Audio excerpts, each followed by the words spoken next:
Hello, everyone. Welcome in. We are so excited for this webinar today, Foundations of Assurance of Learning. We'll go ahead and do introductions and everything in just a minute. I can see a lot of you are coming in right now, though. So I just want to give it about 2 minutes for you all to make it into the webinar. Go ahead and drop in the chat where you are from. I'm here in Gillette, Wyoming, and luckily it's a warm day. I think it's going to get up to 60 degrees Fahrenheit, which I'm excited about. And Katie, do you want to tell them where you're coming from right now? Yeah, I'm actually in Maastricht in the southern part of the Netherlands. So nice to see all of you. Yes, nice to see you. Barcelona, I see. Yeah. Oh, hello, Bradney from Durham, North Carolina, Georgia, Michigan, Costa Rica. Wow. Wow. Yeah. Very good. Dallas. Oh, I need to. Oh, look at that in Brazil. Tampa. Baton Rouge, Louisiana. It's still cold in central Illinois. It's been a little cold here too. The weather's been playing with us. It's been up and down for the last couple of weeks. Lydia, she's from Wyoming. You guys, perfect. All right, we're gonna give it 1 more minute. So we're gonna wait till 9:02 and then we'll go ahead and get started with the presentation. I still see people coming in Taiwan, Baltimore, Maryland. Oh, it must be late in Taiwan. It was what? It's probably very late in Taiwan now. Oh, yes, probably very late. We have people from all over the world. It's really exciting, isn't it? Yeah. Glasgow. Oh, it's 11, yeah. Snowy and 35 degrees Fahrenheit here in Detroit, Michigan. Ooh. Yeah, I'm glad I'm not there right now. But maybe I want to be there later when it's nice weather. Aloha. Perfect. All right. Well, we're 2 minutes past the hour, so we're going to go ahead and get started. So thank you so much for coming to our webinar on Foundations of Assurance of Learning. We're really excited to have you here today. First things first, we're going to do introductions. I'm Desiree. I'm our Director of Marketing and Strategic Growth. If you've joined one of our webinars today, you might be very familiar with me. I do have a background in higher education prior to coming to Paragran, but it doesn't even compare to the expertise of my friend Katie. Dr. Katie Kovacs, would you go ahead and introduce yourself? Thank you, Desiree. That's very kind of you. Yeah, so I'm Katie Kovac, and like I mentioned, I'm sitting here in sunny Maastricht right now in the Netherlands, and it's just 5 o'clock in the afternoon. And so I've been with Paragran starting January, but I've been working with Paragran Global Services for over 10 years now. And my background is also education, quality assurance and accreditation specifically. I'm absolutely passionate about improving higher education, and I was really fortunate to be involved in all different accreditors. So I was on the board of commissioners for 7 years with IACBE, one of the American specialized program accreditors, the same with ACBSP. I've done lots of site visits. I've been mentoring institutions. I've taken my previous institutions through numerous accreditations, including UMBA. So I hope that, I can shed a little bit of light on assurance of learning, during the presentation today. Thank you. Perfect. Thank you so much, Katie. And Katie also, she didn't share this part, but she recently received her doctorate, and her study was accreditation. So that is really neat. We have her expertise is really outstanding. Okay, so I want to tell you just a little bit about Paragran for just a moment. Paragran Global Services started almost 20 years ago as a leadership development company. But interestingly enough, the CEO was working for a university, and he somehow got volunteered for the assessment committee. And he realized that there wasn't a really flexible online assessment for business administration programs. And so he set out to create a flexible online assessment for programmatic assessment. Since that time, over 10 years ago, we have grown to serve over 500 colleges and universities worldwide. We have employees all over the world, including Tokyo. You see Katie there in the Netherlands, Philippines, and all over the United States. And really, we're here because we believe that we can make a difference in the world by fostering innovation, growing and developing leaders who can solve the world's complex problems, and improving quality in higher education. We have had so much success in helping schools assess their learning outcomes by that we have had more than 1 million unique online assessments completed. And I can't wait until I can change that 1 into a 2. It will be here any day. But let's go ahead and get started for why you're really here, right? To learn about the foundations of assurance of learning. So to dig into AOL, you may have heard the phrase, let's start with closing the loop. What does that mean? Well, here you'll see a graphic that clearly demonstrates the assessment process and what it means to close the loop. You start with your mission, vision, and values right here where you see the mountain and the flag, okay? And from there, you develop your learning goals and your objectives that will help your institution fulfill their mission. After you map your objectives and develop your rubrics and ensure courses and curriculum are aligned with your objectives, so it's very important. A curriculum follows your objectives do not follow curriculum. Then you assess your students. Once you complete the assessment, you must collect the results, analyze the findings, share them with your stakeholders, identify improvements, implement changes, and continue the process. Therefore, closing the loop, measuring the impact of the changes you've had on student learning outcomes, thus improving the quality of education. So we're going to kind of start at the beginning and move through to the end. We're not going to spend a lot of time on mission, vision, and values, but we'll touch on learning outcomes and goals throughout this workshop. So thanks to W.E. Deming, considered to be the founding guru of continuous improvement, we have this wonderful quote, you can't manage what you don't measure, right? And that is so true. We can't just think we're doing well in education. We have to measure whether we're doing well, and we have to act according to what the data tells us. And although there are many approaches to establishing a process, Edward Deming had something called the PDCA cycle, right? It's the plan, do, check, action. And it's a great place to start because you can see that loop we were talking about. And we want to make sure that you're familiar with this tool. It has been used by business and industry for decades to help improve quality. Now, what I have here is a process that has been adapted for higher education institutions. So it looks a lot like that Deming cycle you just saw. It's just a little bit different to meet your needs. So we start with the plan, which is your objectives and learning outcomes. Collect the data, which is the do part of the process. Analyze your share your results is the study part of the Deming cycle, as well as the act, which is closing the loop and making changes. I'll often use this as a starting point to look at the process of continuous improvement for student learning. All right, now we're gonna hop over to goals and learning outcomes, because as you saw in that cycle or that process, it's really important that we understand what we wanna measure and why. So learning outcomes, why are they important? I think this is a really important point to just hit on, and we're going to go into the difference between goals and outcomes in just a minute. But learning outcomes are important because accreditors say they're important, right? They help, but also because they help us measure what we expect students to know and be able to do once they've completed their studies. It's in the foundation of most all higher education institutions' mission, right?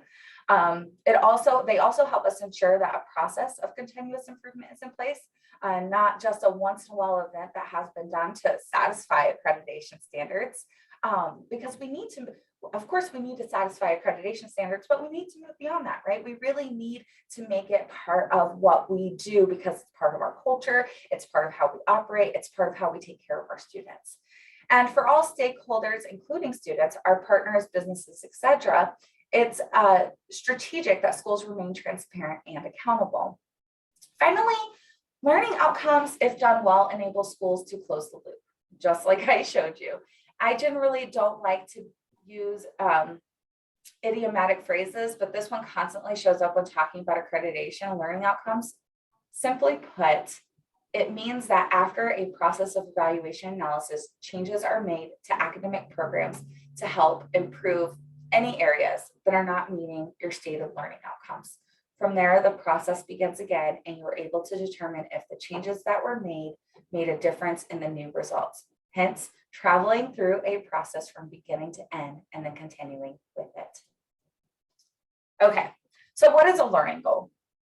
Because at the beginning of this, I said there's learning goals and then there's their outcomes. Learning goals are kind of what you expect students to learn. They're a lot broader. What you expect students to learn as a result of matriculating through an institution's program. Your goals are the roadmap for the curriculum and are the foundation on which assessment program is built. Learning goals are very broad. They're not very specific. They're not easy to be measured. They're those really overarching items that you want to accomplish, right? But how you measure them is a learning outcome, right? This is measurable, observable, and specific statement. It's a specific statement that clearly indicates that a student should know what they should know and what they should be able to do as a result of learning. And we'll discuss exactly what that looks like. So a goal would say we want our students to be, global thinkers or something like that. I'm just making something up right now. But how are you going to measure that? What are the specific things that your students are going to demonstrate to you that indicate that they have a global mindset or they're global thinkers? And that's really the difference between a goal and an outcome. So all learning outcomes have the following parts: an action verb, a subject, content, level of achievement, and if applicable, condition of performance. And so we're going to get into that action verb piece because that is really important to learning outcomes and if they are measurable. So we're going to go ahead and start with a little bit of a history lesson. In higher education, the cognitive domain has been the principal focus for developing educational goals and objectives. Bloom's taxonomy has stood the test of time and has been used by generations of curriculum planners and college and university professors, and has become the standard for developing frameworks for learning, teaching, and assessment. Bloom's original 1956 taxonomy of educational objectives identified the following levels of cognitive learning, arranged from lower order to higher order. And so you'll see here we have knowledge, comprehension, application, analysis, synthesis, and evaluation. However, in 2001, a former student of Bloom's, Lauren Anderson, and a group of cognitive psychologists, curriculum theorists, and instructional researchers and testing and assessment specialists published a revision for Bloom's taxonomy. And the revision updated the taxonomy for the 21st century and includes significant changes in terminology and structure. In the revised framework, action words or verbs are used instead of nouns to label the 6 cognitive levels. 3 of the cognitive levels were renamed, and the top 2, as you can see here, were interchanged. And the result was a more dynamic model for classifying the intellectual processes used by our learners. So let's go ahead and look at the current Bloom's taxonomy. And so what you can see here is you can see each of the levels of Bloom's, but then you can see the verbs used within each of those levels, right? So remembering is retrieving, recognizing, recalling relevant information, and then you move up and the students should to understanding. And at this point, students should be constructing meaning from oral, written, or graphic messages by interpreting, classifying, summarizing. Then you move to applying. And this is using new information, right, or information in new ways to carry out a procedure or a process. Analyzing, breaking materials into constituent parts, determining how the parts relate to one another. Evaluating, making judgments based on criteria and standards. Creating, and that is really putting elements together to form a new pattern or a structure, designing, constructing, inventing. It should be mentioned that in academic programs, the lower level verbs are often used for undergraduate programs.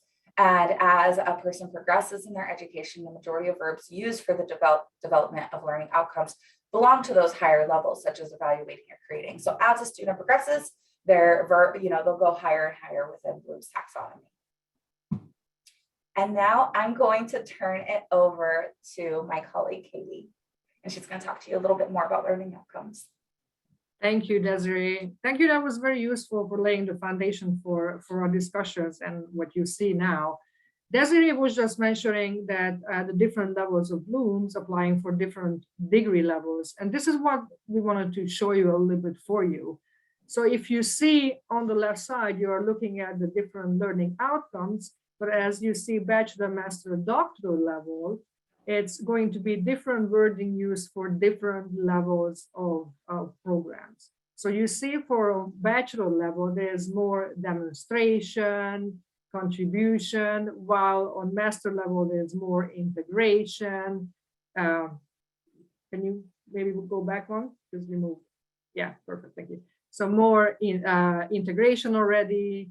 There is demonstration, while on the doctoral level, it's going to be even higher level. Now, Desiree mentioned shortly that during our presentation, we won't go much into how the mission of the institution is linked to the strategic objectives and then how you are deriving your learning outcomes from that. But wanted to mention if you can go to the next slide in the meantime. But wanted to mention that you are starting always with the mission of your institution, because whatever programs you might be delivering, it has to be in line with what your institution is. And then whatever programs are delivered, the outcomes that you are designing are going to be in line with that as well.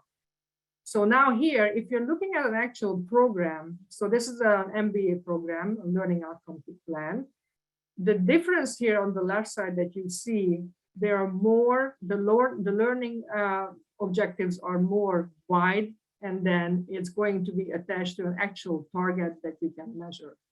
So you see from the learning objectives, it is looking at, for example, if you look at the very first item, critical thinking, integrating theory and practice, and then how would you measure that? The question is always with learning objectives or outcomes. By the way, accreditors use these words interchangeably, so don't be afraid of that. But you want to have a measurable target attached to all these learning objectives. Otherwise, you won't be able to measure, and you're not meeting your objective of continuous learning and closing that loop, what Desiree mentioned earlier. Okay, moving on to the next. Wonderful. So here, so when you are designing your learning objectives, very often what I've seen with institutions is that they design their learning objectives in a way that it's very, very hard to measure. So if you look at, for example, on the left side, you see words as appreciate, access, or develop. It is really hard to measure. Now you can make it a little bit easier, which is you are identifying that students should recognize, for example, problem-solving skills. That's already better, but we always advise you to make your life a lot easier and use verbs that are very easy to measure. So for example, evaluation or explain or demonstrate.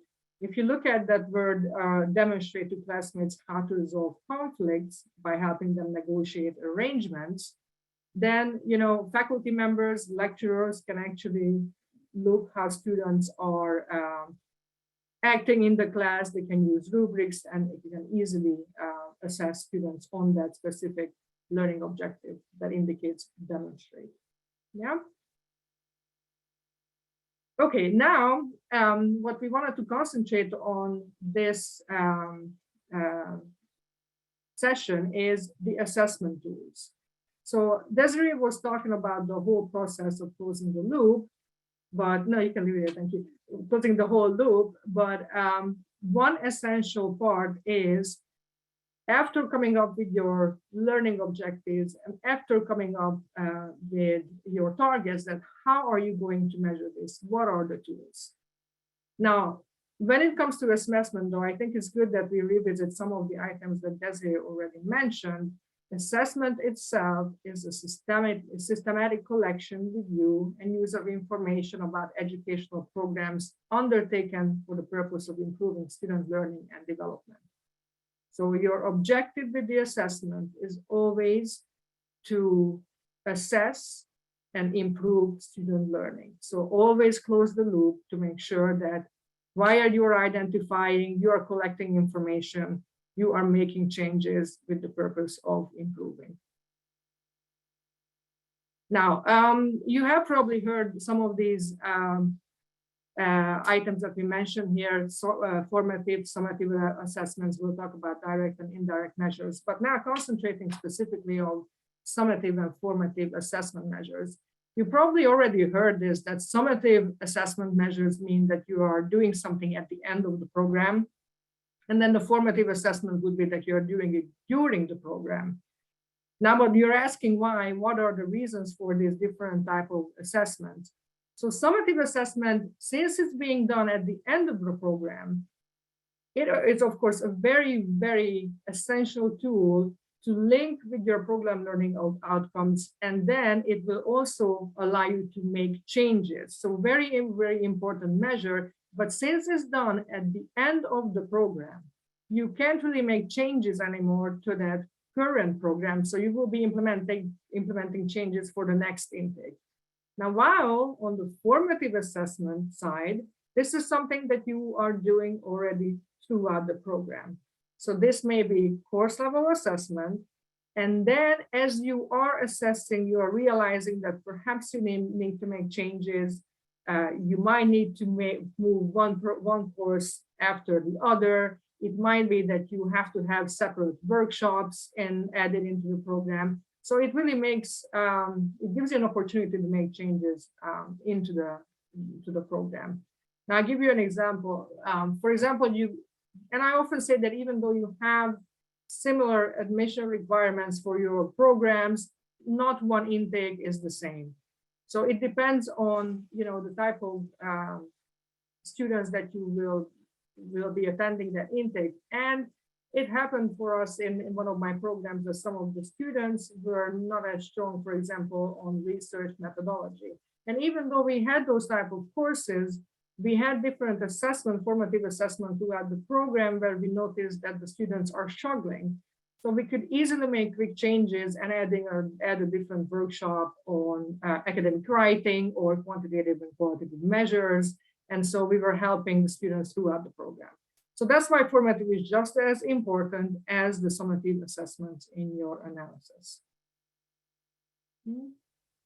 Now, discussing direct and indirect measures of student learning. Direct measure is a measure that is looking at actual learning, actual retained knowledge. Now, on the other hand, indirect measures of student learning are based on the opinion of students or perhaps other faculty members, but it's not actual measuring of student retaining or gaining knowledge. So if we look at best practices for direct and indirect assessment, well, I'll start with direct assessment. Yeah, I'm going to give you a couple of examples. Direct assessment could be, for example, a capstone course and the end of your program. It can be a thesis, or it could be a project at the end of the program. It could be a test at the end of the program. What is very, very important, since these direct measures are again linked to your learning outcomes, your learning objectives, that these statements have to be very, very well articulated so that you can measure and link it with your direct assessment tool. Now, what also helps is that if you have a systematic, well-documented assessment process, what does this mean? If you think about your full assessment process, No accreditor will ever tell you that you have to assess everything every year, every intake all the time. That's absolutely not the case. So you can sample. So you yourself will need to identify what your learning outcomes, when is the best time to measure these things. And you might say that you are measuring using direct assessment tools after this specific program, because you have full-time students or executive students or part-time students or blended options. And then maybe you are assessing a different group at a different year. So that's absolutely fine. But whatever system that you design, it would fit your institution well, and it should indicate that it's a systemic and well-thought process. Now, sometimes what we see with some of these direct measures, for example, if you have a test at the end of your program, is that students, of course, are nearing the end of the program. They have done all the courses, they have done the thesis, capstone projects, and they're very tired. So you need to make sure that the students are very much educated on the type of assessments that you are proposing or implementing, and that you incentivize it for these students. So they understand that they have to participate and they take this seriously, because it's going to impact not necessarily their program anymore, but the way the new students in the next intakes will be performing, and will affect, you know, how the institution is performing overall. So it's very important that you involve the students and you incentivize your assessment. And then the other, maybe just a couple of more items that is worth mentioning is, I mean, Desiree already pointed this out, of course, that you have to close the loop, but also assessments, it has to show evidence that students are learning the outcomes. So you need to make sure that link is there and that link is strong from the beginning. You have your outcomes, you are choosing the tools, you're choosing the targets, and then the students are meeting these. Now, of course, when you think about this might be too complicated, but what you need to think about setting these targets is that they are not too high, not too ambitious, but also not too easy to achieve. Because if you're reaching all your objectives all the time, then you are not necessarily making any improvements. So while you're looking at evidence of students meeting the learning outcomes, you also want to make sure that your results are allowing the management team and the executives at your institution to make decisions, the faculty to make changes to the program. At the end, you always want to concentrate on that program improvement that will lead to improved student learning. Now, if we are looking at indirect measures of student learning, in the past decades, it was a little bit, indirect measures were a little bit pushed aside, concentrating only on the summative direct measures, but luckily enough, it's coming back now. And indirect measures of student learning are just as important, even though this is mostly based on the views of the students. So if I share a couple of examples, this might be, many institutions are using end of program exit surveys for this, or you're using alumni surveys, or if the students have internships, the internships actually serve either as direct measures, but they can also be indirect measures of learning. So you have different options here. And you want to ask, you want to make sure that these kind of assessments are linked with your other assessments. So while the direct assessments we talked about before, measuring actual learning and relation to the content of your course, these indirect measures can be looking at how did the students experience the course and the program. So for example, we can talk about how were they informed about the learning objectives of the programs? Was the library good and useful for them? Was advising at your institution throughout the program was helpful? So, this is a little bit different, but very much complementary to your direct measures. And Katie, I just wanted to mention something that if you are currently a client, you may not know, or if you've thought about utilizing Paragran services, is we do provide a student survey as part of our assessment service. So if it's a requirement at the end of your program to take our assessment, then of all students who take that assessment, you'll get 100% response rate, student survey response rate, because it's built in and it's completely customizable and comes with reports. But it's really nice because we know that a 5% response rate for indirect like student surveys is good. So imagine getting 100% of your students who are graduating. So anyway, I'll let you carry on with some best practices. No, thank you, Desiree. No, for sure. If I think about what I've been doing at my previous institutions and the response rates, yeah, it's always been a challenge. I mean, we talked about how you're incentivizing, direct measures, and sometimes institutions make it part of a grade, or at least make it a requirement for graduation. It's very hard to do that with indirect measures. So, this option for you, for students to take it with Paragran is absolutely wonderful. And I've used it for over 10 years. So I can attest to that. But yeah, so looking at indirect assessments, we talked about how the direct measures you're incentivizing and you're doing it at the end of the program.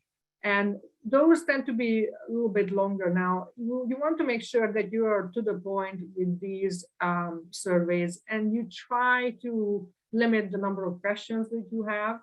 And then we always advise, less or just around 10 questions.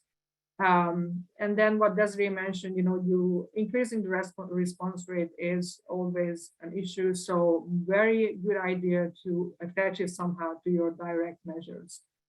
So that the assessment occurs at the same time. Possibly this indirect assessment would be happening right before your direct assessment is taking place. I think many institutions have used third-party services. If I think about what my previous institutions, we've developed a lot of the things at the beginning internally, and then it failed pretty much.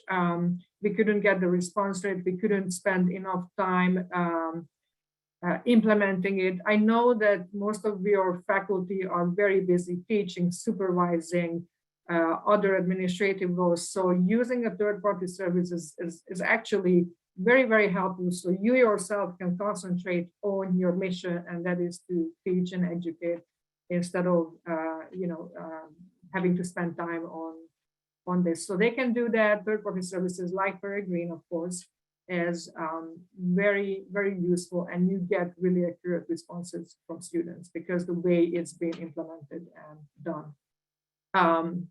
Now, other things that we could use, or you could use, is consider using a prize for students who are getting higher grades or completing the survey. So there are different things that you can use for also indirect assessments.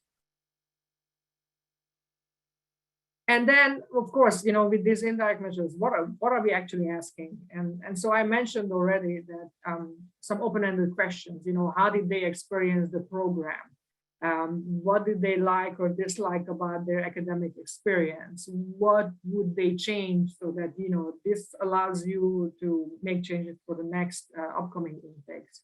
And then normally you're using a Likert scale, and, you can also ask questions: were the courses taught well? Was the curriculum reflecting your expectations? So these are the options. Normally, what I have done in previous institutions, I had a combination of Likert scale and open-ended questions. Okay. And then last but not least, what I would like to talk about is why final grades do not measure program outcomes. And so, and then accreditors actually, they don't accept final grades in your assurance of learning or assessment plans.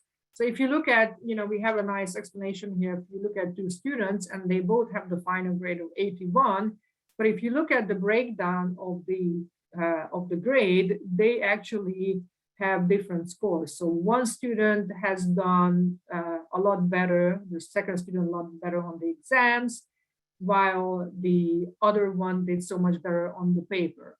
So if you would be using a final grade, that absolutely will not give you the details that you're looking for. So when you are grading, when you're assessing, you're normally using rubrics, whether it might be a thesis or like I mentioned, or global assessment exams. And these rubrics and tests allow you to make a link to your learning objective that you're actually measuring. And if you're looking at an overall grade, you will never get that. So if we talked about here exams, but if I look at, for example, a thesis or a project, there is part of that grade that is looking at the presentation, the communication skills. That is probably one of your learning objectives. Another part, when you're talking about literature review, is reviewing, looking at the general subject areas that were covered. So you can link it with that. Or the specialization subject that you may have in your program.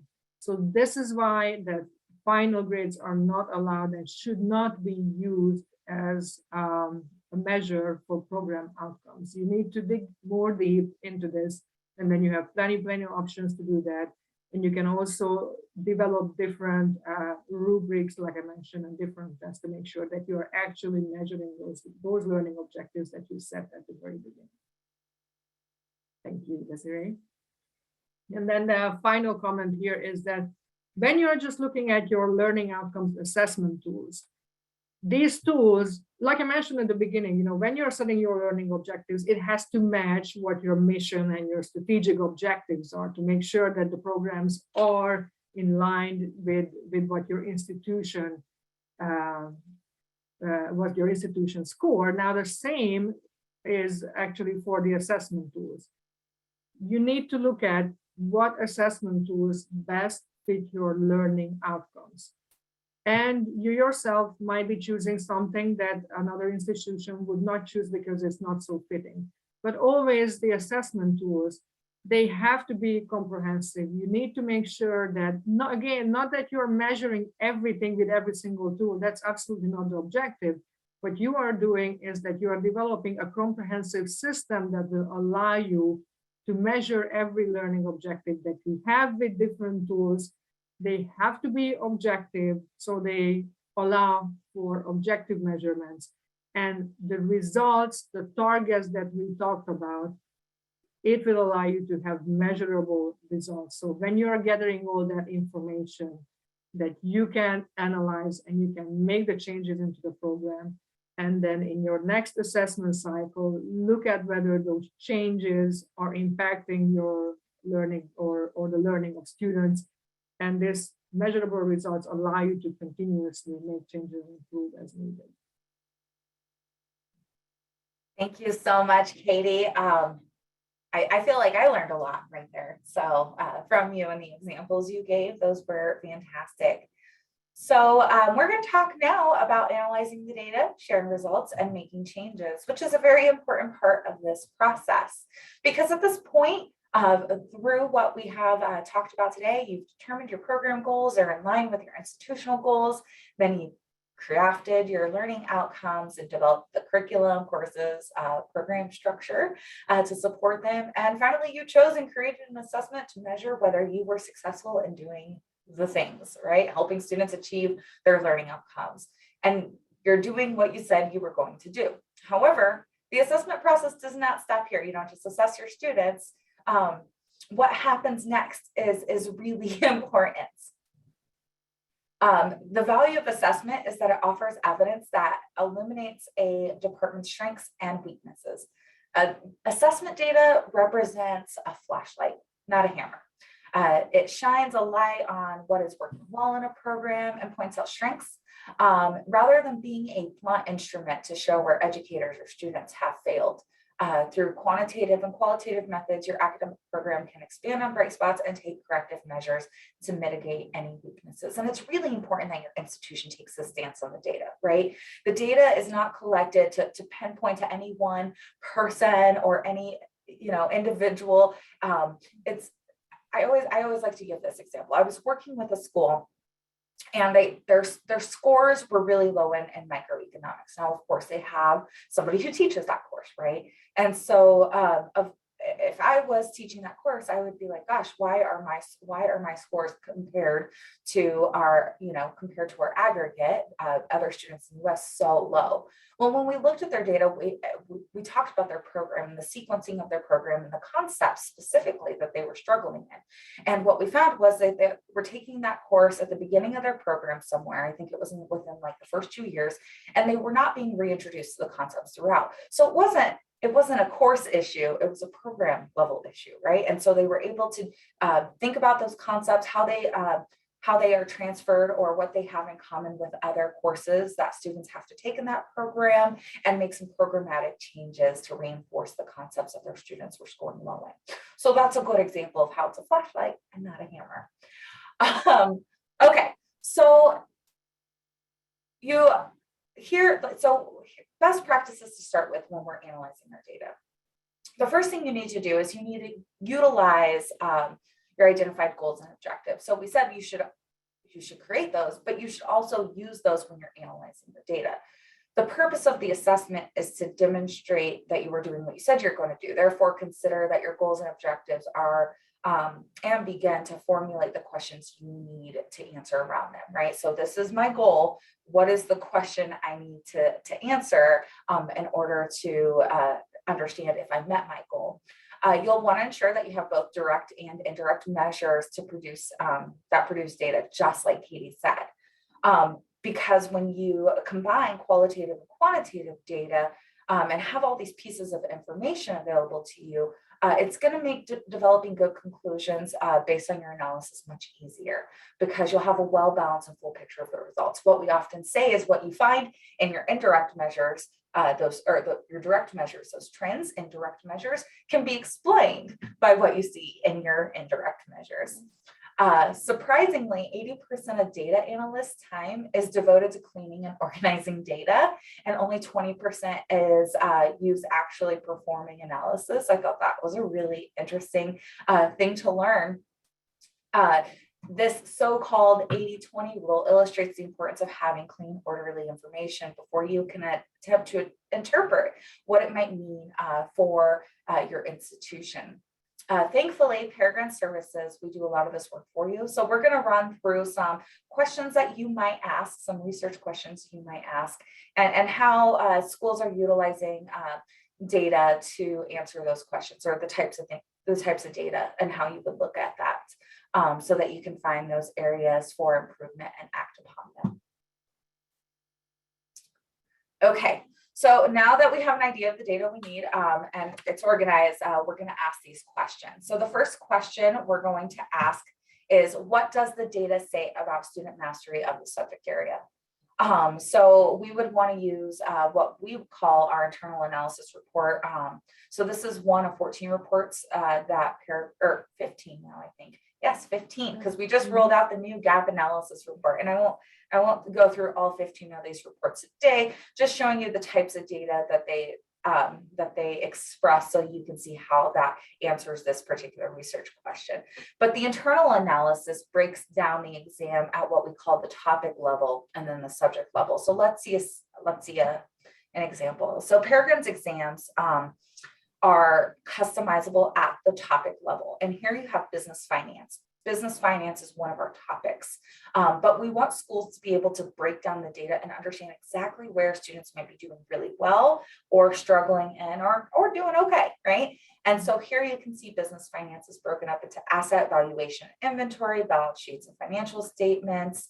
And so that way you can dig in and really know where your students are struggling. So one thing to know is that when we said that our exams are customizable on the topic level, so every topic that is in your exam will serve the students 10 questions. So if you have 10 topics, the students will receive 100 questions, right? So maybe a student receives 3 questions related to tax rates, taxes, and tax code, but 0 questions related to interest and dividends. So that's okay. And I'll share why. With this table, you can drill down on what specifically your students are excelling in or struggling with. You'll be able to see the number of questions offered in a particular topic and your students' frequency correct. If a student was only offered one question related to asset valuation and inventory and got it wrong, that's not enough data to determine if that's an area where you need improvement. However, if you look at the results cumulatively and see that students underperformed in that subject when 4,000 questions were offered, you can make a judgment. This report also provides a percentile rank so you can see how your students collectively compare within the aggregate, such as students in the US. And by organizing the data in this way, you can easily answer the question, what does the data say about students' mastery of the subject matter?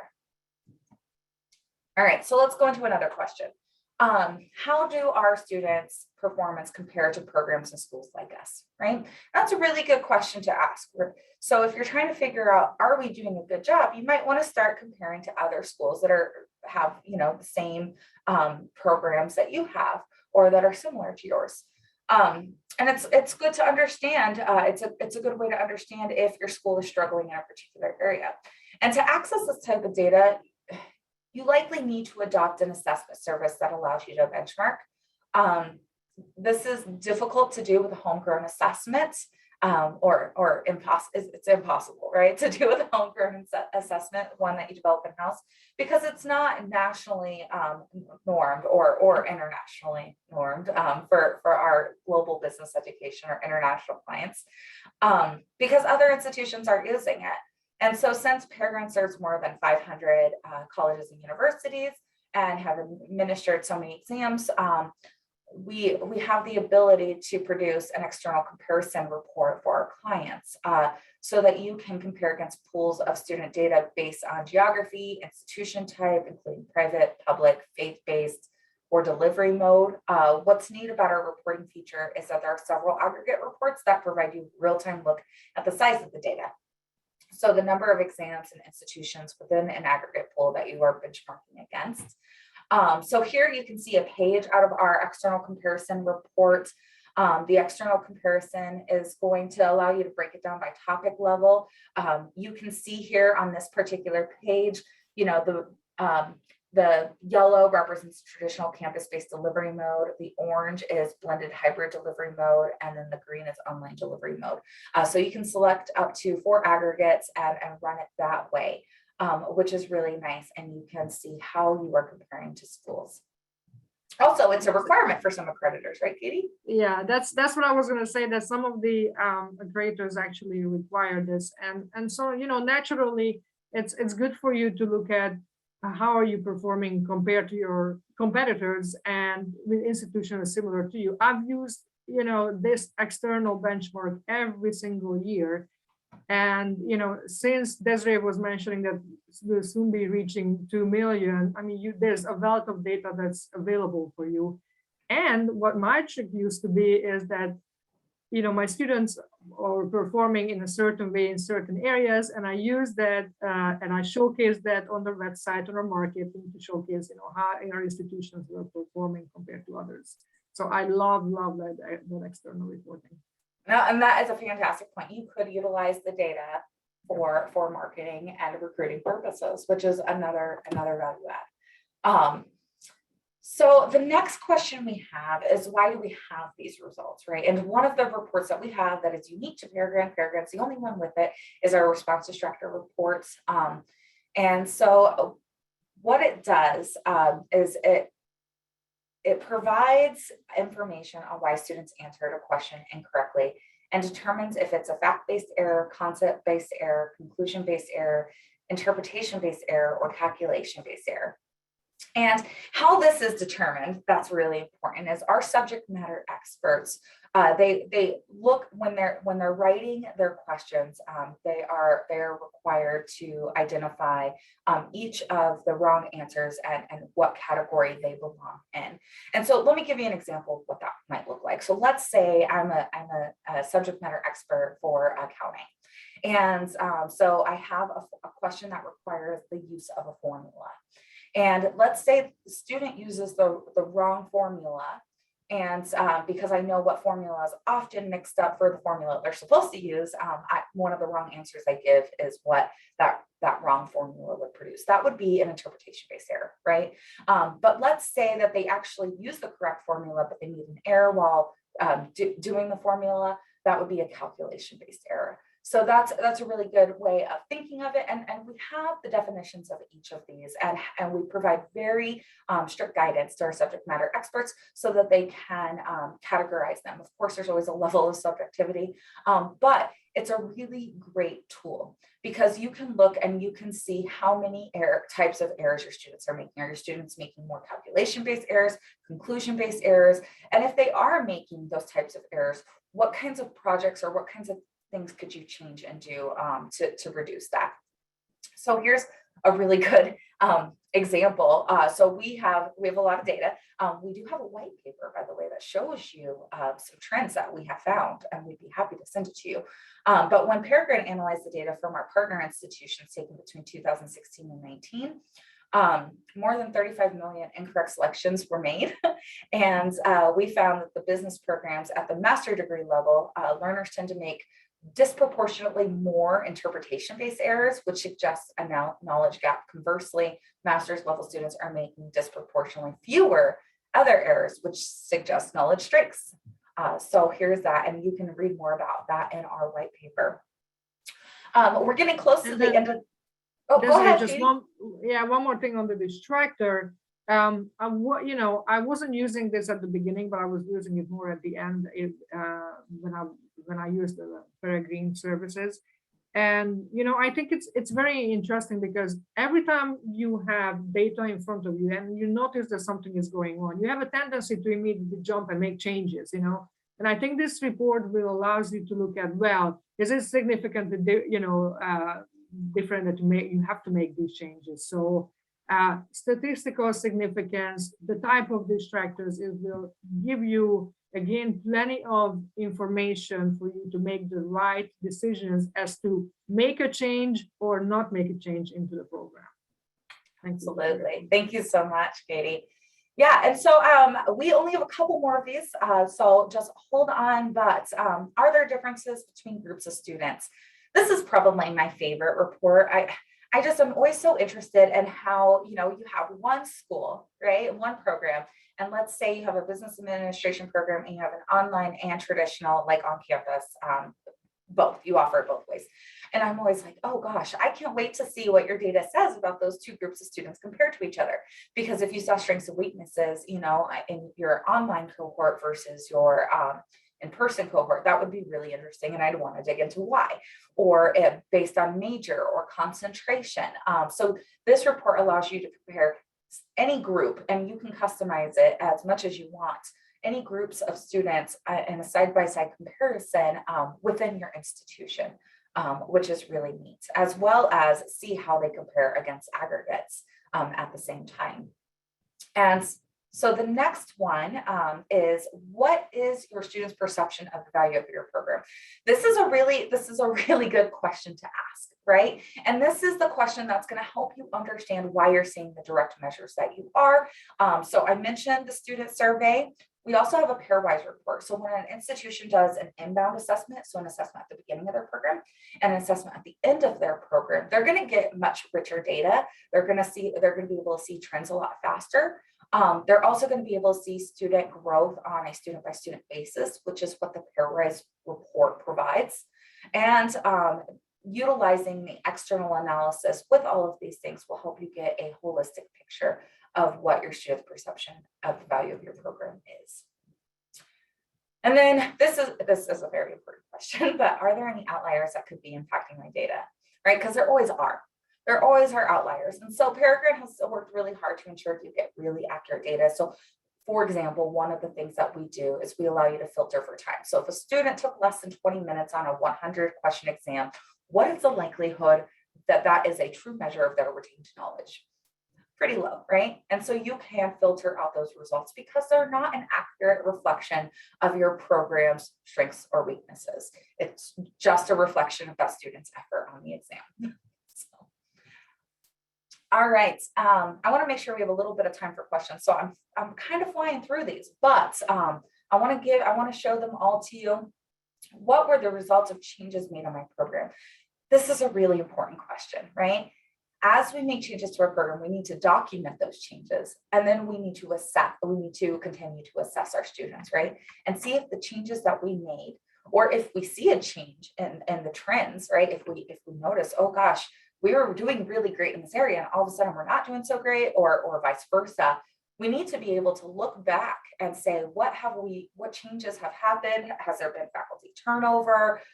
Maybe it's or maybe we changed our program. What has happened that could explain this change? And if we made a change to a program, was it successful? And the longitudinal report will help you do that. You can select up to 4 exam periods. So this could be a year over year, it could be a semester over semester, but 4 exam periods to analyze your data. And then that brings me to my final report. And that is the gap analysis report. This is a new report. Several years ago, a friend of ours from Dubai University came to us and said, hey, I built this report utilizing your external analysis, your longitudinal reports, your internal analysis report, your response distractors report. And because what often happens is when a trend begins, sometimes it's by the time you really see that trend line, it's almost too late. You're like, oh my gosh, this has been declining for a while, right? The gap analysis is supposed to find, utilizing all those different pieces of data, is supposed to find those potential trends or those potential gaps a little bit faster so that you can react quicker and before you get a real trend line. Because we don't want a line like that ever, if possible. Okay, all right. Now we're going to we're going to take questions. And so I'm going to go ahead. We have both the Q&A feature and the chat feature for questions. I see some in the chat. I see some in the Q&A. So we'll go ahead and address as many as we can in the last couple minutes. Would you offer advice on the driving excitement among faculty for this process, and any tips on assessment tools where there are a number of instructors for that same course? Katie, do you have? Yeah, sure. So, my institutions that I worked with, we had a number of locations. So we had faculty members who were absolutely not located in Maastricht. So it was very important that we are delivering the same quality education across the globe, right? And so we had a number of instructions for the same course. And so, it's a very sensitive process, but you need to make sure that just like with your program learning objectives, you also set your course level learning objectives, and then you will have to stick to those and make sure that all the faculty members are delivering the same, doesn't matter where they are. Now, it's up to you as an institution to decide how restrictive you are as how many changes they can make, the type of books that they are using or whatever resources or how they deliver it. That's up to you to decide. But I think the easiest way is that if it's an MBA program that's being delivered and it's a marketing or finance course, that the learning objectives of that finance or marketing course are the same and the faculty delivering to that. And you can also help with specifying your rubrics and assessment tools, course level and program level, of course, that we talked about. And I know that sometimes it gets complicated because faculty would not want to be assessing other faculty's teaching and such, but it's also very good when you have sample of answers to your rubrics or assessment tools that you're using. Now, as far as incentivizing the assessment or the excitement for faculty, I think it depends on what cycle of development you are with your assurance of learning. If you are very much at the beginning and not many faculty are using program level assessment, then I would suggest that you have a couple of key people who are in your faculty that you're working with, and then you spread it out. But it's too short for us to discuss all that. So I'm more than happy to have one-on-one sessions also with you to discuss this. Just reach out and we can talk about that. Absolutely. The presentation will be made available after. And yes, I can show the slide with the PDCA cycle. I also want to tell you on May 3rd, we're having another webinar, Assurance of Learning in Practice, where our friend Tracy Richards from one of our partner institutions is going to be walking through exactly what she does within her institution, how she utilizes Paragran services. And so I recommend that you register for that webinar. I'll send you the link in our follow-up email with the slides and the recording of this presentation. We are out of time for additional questions, and there's several of them in the Q&A, but what we're going to go ahead and do is we'll answer those in individual emails to each of you. And I hope you have a wonderful day. Thank you. Thank you, everyone. Thank you so much. Have a great day. Bye-bye. Bye.